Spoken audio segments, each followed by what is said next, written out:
the reason why some notes are harder, when they're like you can take the same word. Let's just say the word the, which is very common, right? Down here it's easy, the, but up here, the, it's harder. Obviously the pitch makes a difference, but it's not just the pitch that's causing the problem. The reason why most words are harder in one place and not in others, because the place they're hard in falls in the bridge. So the first thing you should do is identify you need to know what your bridge is, where your bridge falls. And on any song you're learning, you need to examine the notes, especially the higher notes in the chorus or in the bridge of the song. And in musical theater, usually, and this is what I'm doing right now, they give you a score and with the notes on it, and so you learn the music. So today I'm going to show you how I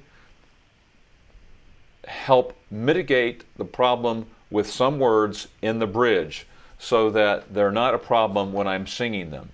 So what I first of all, what I want to do is say hi to you guys, and thanks for hanging in there with me. I think probably we've lost some, but yes, I started again. Thank you so much, and I appreciate that you feel like I'm a good coach. So verifying one more time that you can hear me and see me, I'm going to go ahead and go on here. I want to share with you what I'm doing. Today I'm going through a, is my microphone okay? All right. I'm getting ready to do a dress rehearsal tonight, and so I need to practice this afternoon, so I thought I'd share with you one of the things that I do when I'm getting ready to do a show and when I'm learning music, and that is identify the notes that challenge me. And those challenging notes are in the bridge. So I'm doing a show called A Christmas Carol. It used to be called the Madison Square Garden Christmas Carol. It was written by, the music is by the same people from Disney. And let me see if I just went blank on his name, but they're the same individuals who did Beauty and the Beast, and it'll come to me in a minute. I've covered this before in other videos. Anyway, the music is beautiful. And so there's a number in the show called, well, it's towards the end of the show, where Scrooge is singing with a choir of angel and their children, dressed in white. It's really a lovely moment. And so the little angel choir comes out and sings, surrounds Scrooge, and then Scrooge joins them. And he sings, "Let the stars in the sky remind us of man's compassion. Let us love till we die, and God bless us every one." So here's what that looks like. I'm going to show this to you. Now you can see that in the music I have circled some notes. These are notes that are in my bridge. In my particular case, they're actually in my second bridge. So if you don't read music, the first note there above the word let is the C sharp, then E,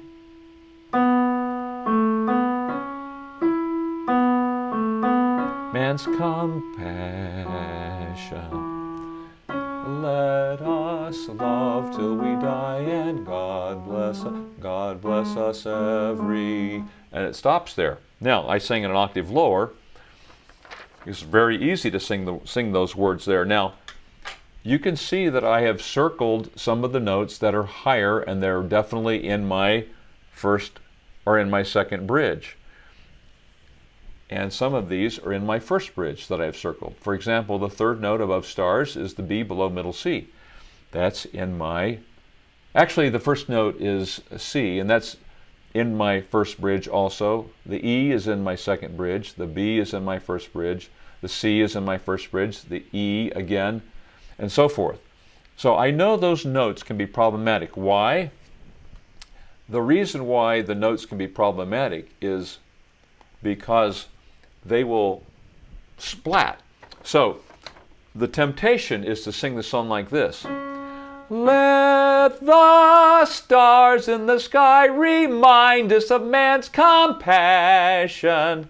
Let us love till we die, and God bless us everyone. Well, I'm exaggerating that a little bit, but everything goes wide. And the problem with that is it's very easy for those notes to even crack while you're singing them, which perhaps you felt before. But in addition to going wide, they start to pull on your voice. You can feel a pull because it's the chest voice being pulled up. So I circled those notes that I showed you a second ago because they are in my first bridge. And notice that I've actually done some work on the bottom there, right below those notes and right above the words, and I've written in a new way of saying, for example, let, So what I'm doing is narrowing the vowel, and I've made some notes there. The first word is L, and then in brackets I've got a symbol that represents the sound I. So I will put a little bit of I in that let. The sound is that TH in brackets Let the. Then instead of saying stars, I'm going to go from to like as in buck, stars. Sky, is a great, the UH, SKUHIE. I use that for anything that sounds like I or sky or try or my, the sound.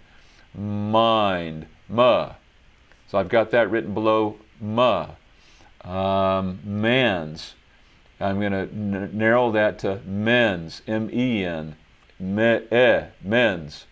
And compassion, compassion,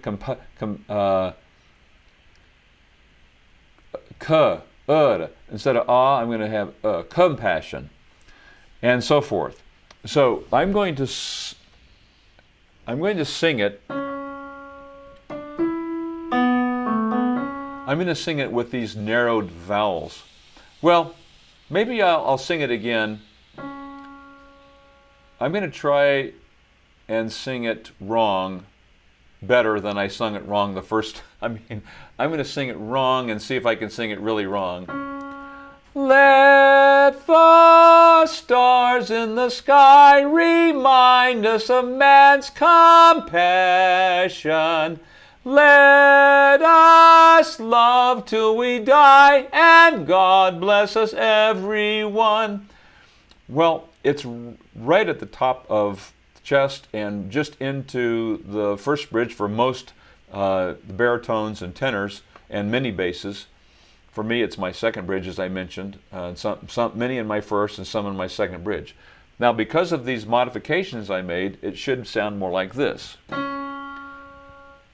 Let, so say let, I'm going to let the, I'm not saying the, I'm saying the star. I'm not saying star, stars in the sky. Remember it's S-K-U-H. Sky,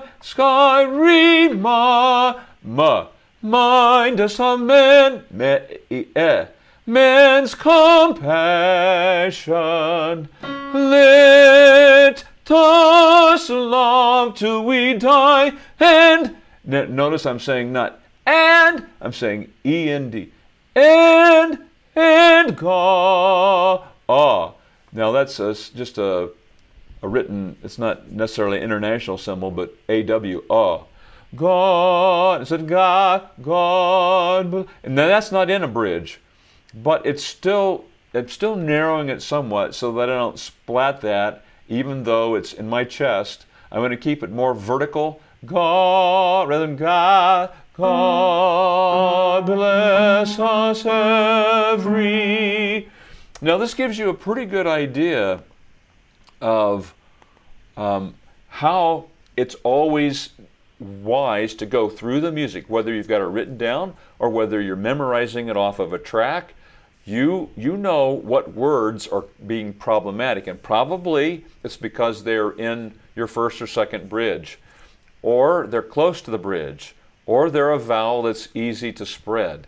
And so you can go through there, narrow those vowels as I've shown you, and then you can, with that narrowed vowel, you can bridge. Rather than pulling the chest voice, you can sing in a blend of the chest and the head voice so that there's a mix. Now the advantage that gives you is then if you have higher notes that you're going to, you're already in your mix, you're bridging, and you're already able to go up without having to make any switch in your voice. Now this is something that is extremely useful no matter what kind of genre you're singing, musical theater, pop, rock, you name it. All the great singers know how to do this. And I thought it might be good to show you today a practical example of what I'm trying to do tonight during dress rehearsals in order to be ready for our open, which is in a week. So I'm just going to look quickly at a couple comments, and then I've got to get out of here because I've got lots of things going this afternoon, but I wanted to share this with you. Let me just do a quick shout out. Subia, again, thanks so much for being here today. Nico, yes. Ty, I don't know whether you came back or not. Osmium Studios, nice to see you guys again. Anson. Mr. J. Wolf. Hey, Mindy. Yeah, on Friday. Normally, everyone, I create a video, I edit it, and put it on Friday or Saturday. I just don't have time to do that right now with everything that's going on in the show and my preparations and a lot of different things. So I thought I'd share a live video with you. So I'm not necessarily going to spend a lot of time today on Q&A, but this is more teaching about the bridges. So also, I'm going to give you a little tip here. If you go to my home screen, so if you go to my home screen on powertosing.com and go to the Knowledge Center. The Knowledge Center is right here. Click on the Knowledge Center and I'll show you exactly where you can get these vowel modifications. The Knowledge Center on the right-hand column over on this side will have categories. You can select the category drop-down list and search for vowel modifications. So come down here, vowel modifying. If you click on vowel modifying, it will bring up about six different videos about modifying vowels. But what I want to show you is there's one that I did, go to older entries, that says vowel hacks. Okay? If you go to vowel hacks, vowel modifying vowel hacks.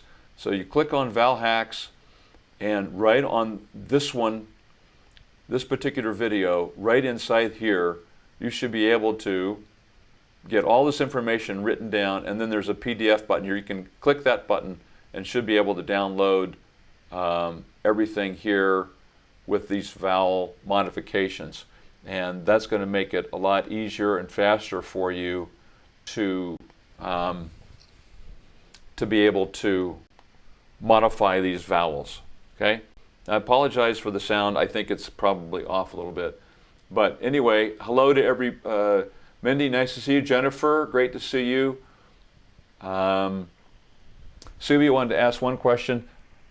I was having tonsils, then I went to a doctor and recovered, but now I can feel again that throat pain. So should I practice vocal warm-ups and other exercises? You know, if something is hurting, I wouldn't do the exercises until it's resolved. If it doesn't resolve and get to feeling better, I'd go back and see the doctor. You might have a small infection going. When I got my tonsils out when I was 4 years old or 5, I remember what happened. I got strep infection. It was awful. So don't do the exercises post-surgery, especially if it's sore. Wait till that's completely resolved before you do them. If it doesn't resolve, go see the doc.